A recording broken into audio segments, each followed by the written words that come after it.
के अंदर विद्यमान है। और सारे देवी देवता बैठ गए, ब्रह्मा जी, विष्णु जी, शंकर जी, दुर्गा माता, काली माता, सब देवियां बैठ गईं। अंत में एक मैया बची, कौन? लक्ष्मी जी। लक्ष्मी जी आई, कहीं गाय माता से मुझे भी कहीं स्थान दे दो। गाय माता ने कहा मेरे पास अब कोई स्थान नहीं है, मेरे सारे अंगों पर देवी देवता बैठ गए, अब कोई जगह खाली नहीं है। लक्ष्मी जी ने गाय मैया से प्रार्थना करी कि हे गौ माता मुझे कहीं स्थान दे दो। तो गाय माता ने पता है क्या कहा? कहा अब स्थान तो खाली नहीं है, एक स्थान बचा है। क्या है? गोबर। तो आप इसी गोबर में वास करो।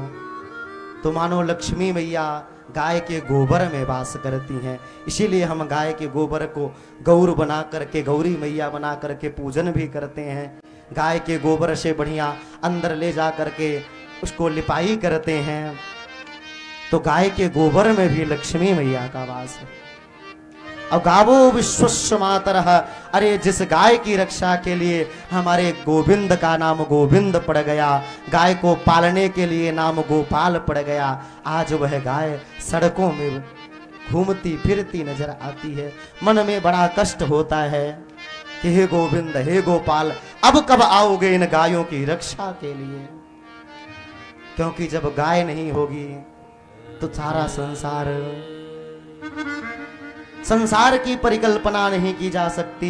जाथिन धरा धेनु ना होई, धरा रसातल तासन छोई। जिस दिन धरती पर गाय नहीं रहेगी ना, तो ये धरती जो है रसातल पे चली जाएगी। गाय की तो इतनी महिमा है। अच्छा विचार करो, यदि गाय ना हो तो दूध नहीं होगा, दही नहीं होगा, घी नहीं होगा, गाय का मूत्र नहीं होगा, ना कोई पूजन कर सकते, ना कोई अभिषेक कर सकते, ना पंचामृत बन सकता, ना दूध पी सकते। तो प्रत्येक सनातनियों का धर्म है कि अपने जीवन में एक एक गाय पालें, गाय का संरक्षण करें, गाय का संवर्धन करें। और जिसके घर में गाय रहती है, और गाय में भी अब आजकल तो ऐसी अंग्रेजों ने व्यवस्था बना दिया और ऐसी आधुनिकता हमारे दिमाग में भर दिया कि आज गाय की जगह पर हम दूध देने वाले पशुओं की पूजा करते हैं। गाय सिर्फ कौन है? देशी गाय ही गौ माता है। बाकी जो अन्य गायें हैं, और देशी गाय में भी बहुत प्रकार की गायों की संख्याएं निर्धारित की गई है। 150 से 200 गायें हैं। परम पूज्य श्री मलूक वाले महाराज जी, राजेंद्र दास जी, जिनका पथमेड़ा में गौशाला है, लगभग इस समय 6 लाख गायें हैं महाराज उनके पास। राजस्थान में 6 लाख गायें हैं। तो गाय का संरक्षण एवं संवर्धन करना हम सब सनातनियों का धर्म है। और गाय के जो लक्षण है वो लक्षण यही है कि गाय की बढ़िया डील होनी चाहिए, लंबी पूंछ होनी चाहिए। ये नहीं कि गाय खाली दूध देने वाला पशु नहीं होना चाहिए। देशी गाय घर में पालें तो घर में किसी भी प्रकार की कोई बाधा नहीं आ सकती। घर में कितना भी वास्तु का दोष हो वो सारा का सारा दोष शमन हो जाता।